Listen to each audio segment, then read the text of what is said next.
She ran deep into the forest and suddenly came face to face with a group of thugs. They lunged at her, grabbing her by the neck and pushing her head down into a puddle. Then, one by one, they took turns attacking her. The film opens with Jennifer Hills, a novelist who decides to rent a secluded cabin in the South to focus on finishing her book. On her way there, she stops at a small store to pick up the cabin key. There, she meets Earl, the cabin owner, who hands her the key and gives her directions to the place. The man mentioned that the road to the cabin was quite difficult to navigate, but the scenery and tranquility there were truly wonderful. However, as she ventured deeper into the countryside, the young woman began to feel uneasy. Along the way, she decided to stop at a gas station to fill up her tank and happened to encounter three workers, Andy, Stanley, and Johnny. They attempted to flirt with her, but to no avail as she remained solely focused on her work. Instead of responding to his flirting, she simply told him about her destination and asked him for exact directions to the cabin, something she shouldn't have done. Captivated by Jennifer's appearance, Johnny tried to flirt with her, but unintentionally, she caused him to spill a bucket of liquid. This incident made Andy and Stanley, Johnny's two friends, burst into laughter, mocking him. As Jennifer drove away, Johnny's embarrassment was evident. After a long journey, she finally arrived at the cabin, a peaceful, completely non-threatening place where she would be staying for the next few months. Upon arrival, she quickly unpacked and immediately started writing. The next day, while relaxing by the lake, she suddenly heard strange sounds coming from the nearby forest. She didn't pay much attention to the sounds, thinking they were probably just crows. She then continued writing on the cabin porch until she suddenly heard a noise coming from the shed. Out of curiosity, she walked over to check but found nothing except tools and some containers labeled poison.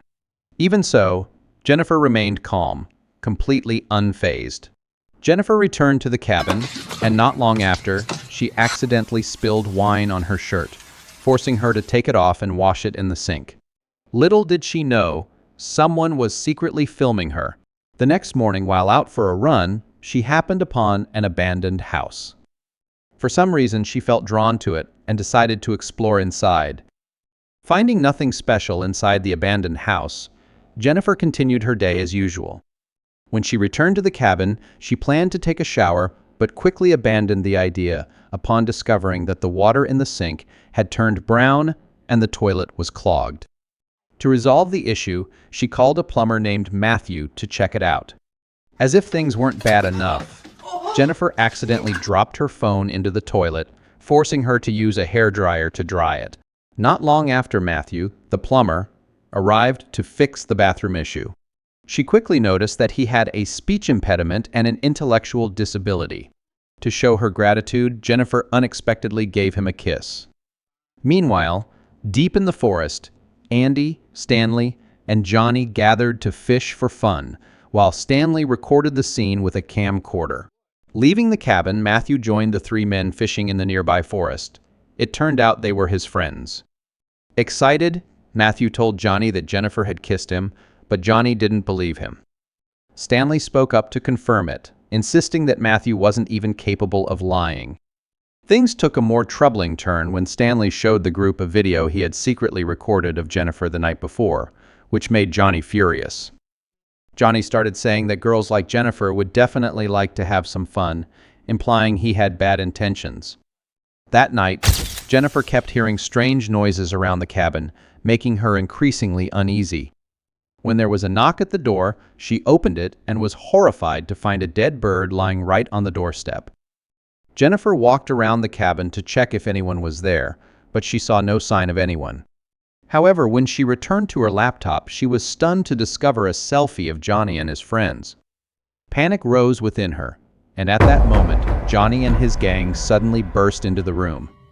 Andy immediately began mocking her, while Stanley held a camcorder, ready to record everything.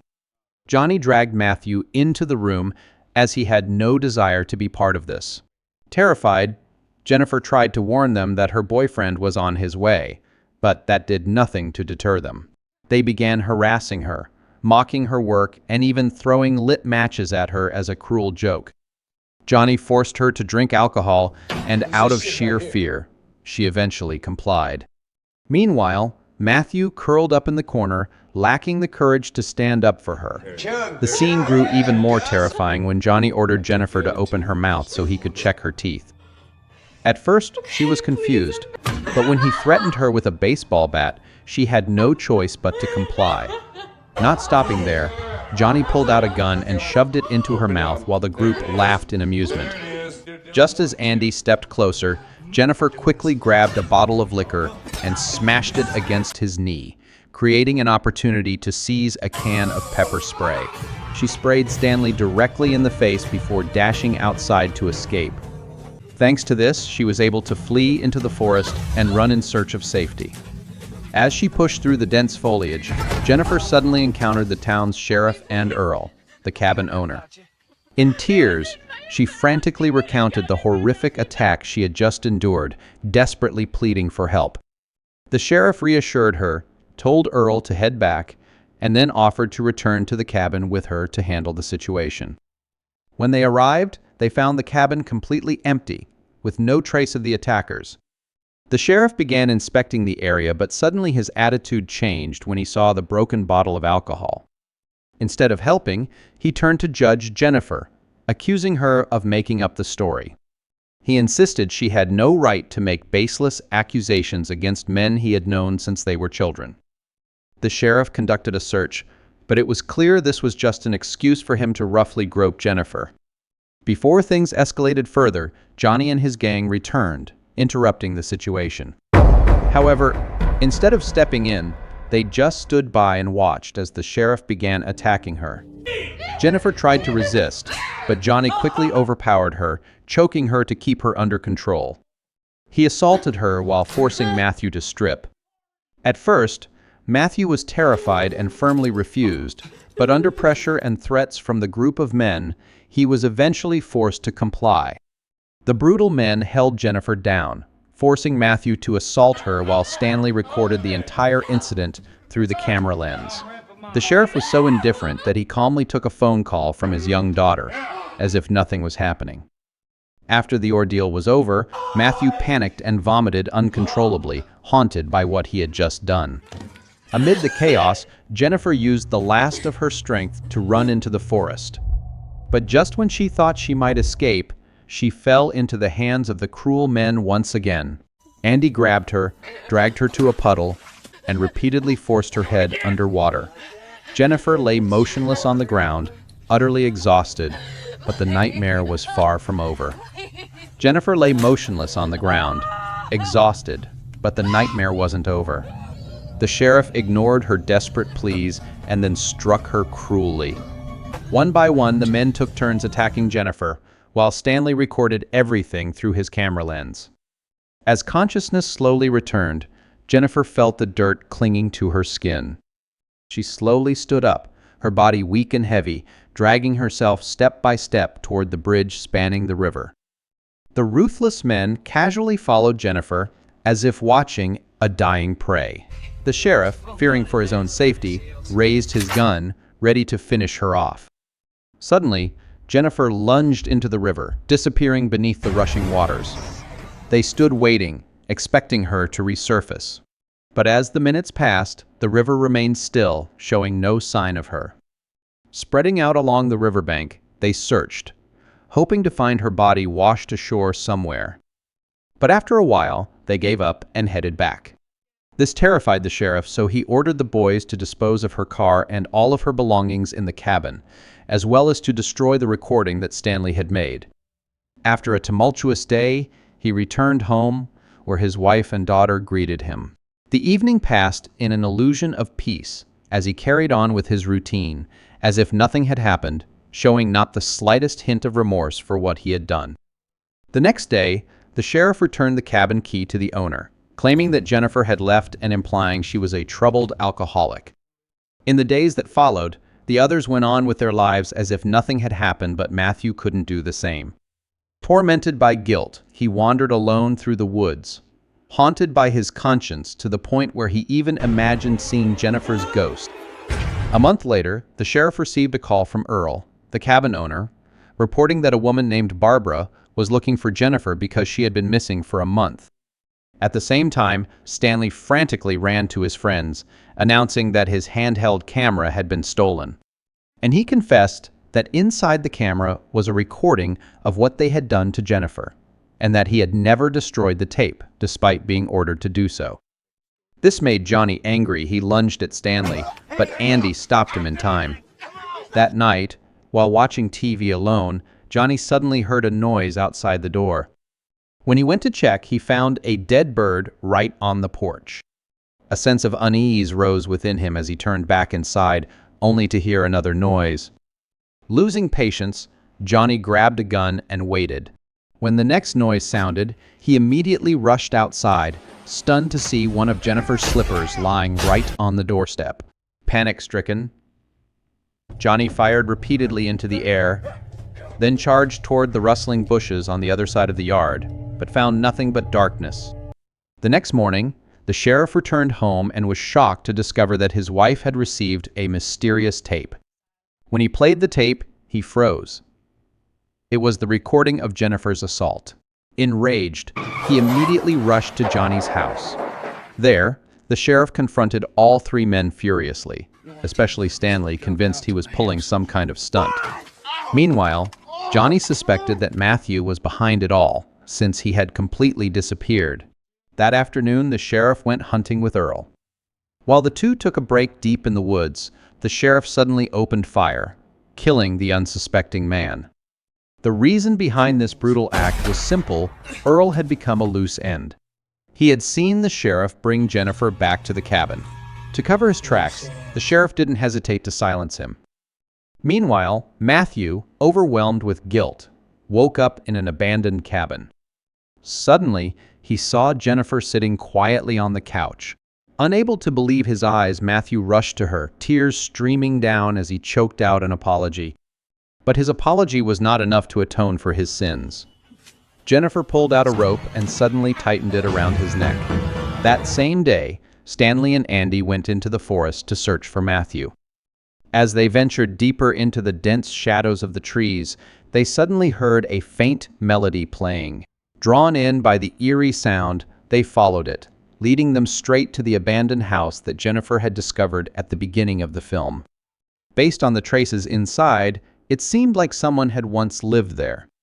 When Stanley left the house alone, he unexpectedly came face to face with Jennifer.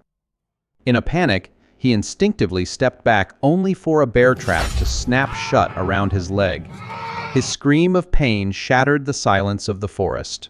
Hearing the cry, Andy rushed to help his friend, but Jennifer ambushed him from behind, striking him hard on the head and knocking him unconscious. Sometime later, Stanley woke up to find himself tightly bound to the base of a tree. Jennifer raised the camera, slowly recording every moment of the brutal torture. She forced him to swallow a dead rat, ignoring his desperate struggles. Then, with ruthless precision, she pierced hooks through his eyelids, fastening them tightly to the tree trunk. While filming, she took the entrails of a freshly gutted fish and smeared them all over Stanley's face. The strong, putrid stench quickly attracted a flock of crows, which swooped down and began pecking at his face. As his eyes were pecked hollow, Stanley slumped over, exhausted, and bled to death. Meanwhile, Andy slowly regained consciousness and realized he was tightly bound to several wooden planks placed across a bathtub. He saw the water inside steadily rising as Jennifer stepped in to observe. Without hesitation, she repeatedly pushed Andy's head underwater, ignoring his desperate pleas. She didn't stop there. She pulled out the plank beneath him, forcing Andy to support his own body weight if he didn't want to sink and drown. When he could no longer hold himself up, Andy sank into the pool of acid until his body finally gave out and he died. After that, Jennifer went to the gas station and knocked Johnny out with a hard blow from a wrench. When he regained consciousness, Johnny found himself tightly bound, with a metal gag forcing his mouth wide open. Jennifer yanked the reins hard and began pulling out Johnny's teeth one by one, making him realize his mistakes in sheer terror, so much so that he wet himself. Then, She removed the bit and drew a gun, pressing the barrel into his mouth. Yet, he remained defiant, flashing a mocking grin. Coldly, Jennifer pulled out a pair of scissors and mercilessly cut off that part of him. She then stuffed the severed piece into Johnny's mouth. Losing too much blood, he collapsed and died in agonizing pain. The scene, just as you might imagine, was extremely brutal and horrifying. On the other side of town, the sheriff received a call from his daughter, eagerly announcing that her new teacher was coming to visit. With a confident tone, the little girl introduced the name of her new teacher, leaving the sheriff frozen in terror. Fearing for his family's safety, he rushed home. But when he arrived, he discovered that his daughter was gone. Jennifer had taken her out. Panicked, he searched everywhere and arrived at an empty playground, but his daughter was nowhere to be found. As he returned to his car, he was suddenly ambushed by Jennifer, turning his fear into a living nightmare. When he regained consciousness, the sheriff realized he was tied up inside a cabin, with a shotgun shoved into his backside. Shortly after, Jennifer appeared, calmly talking about how kind-hearted his daughter was, completely contrasting with how he could so cruelly attack a woman. While he was still in shock, Jennifer slowly approached and began pushing the barrel of the gun in deeper, intensifying his pain. She tied a rope around the trigger, then pulled back a curtain, revealing a motionless figure on the other side of the room. It was Matthew. She fastened the other end of the rope to Matthew's wrist, creating a deadly trap. The moment he moved, the gun would fire. The sheriff panicked and begged Jennifer for mercy, but she only smiled before walking away, leaving them to their grim fate. A few minutes later, Matthew slowly regained consciousness and instinctively stirred. Before the sheriff could utter a warning, the rope tightened, the trigger was pulled. A deafening gunshot rang out, and both of them collapsed, bringing the story to its inevitable, brutal end.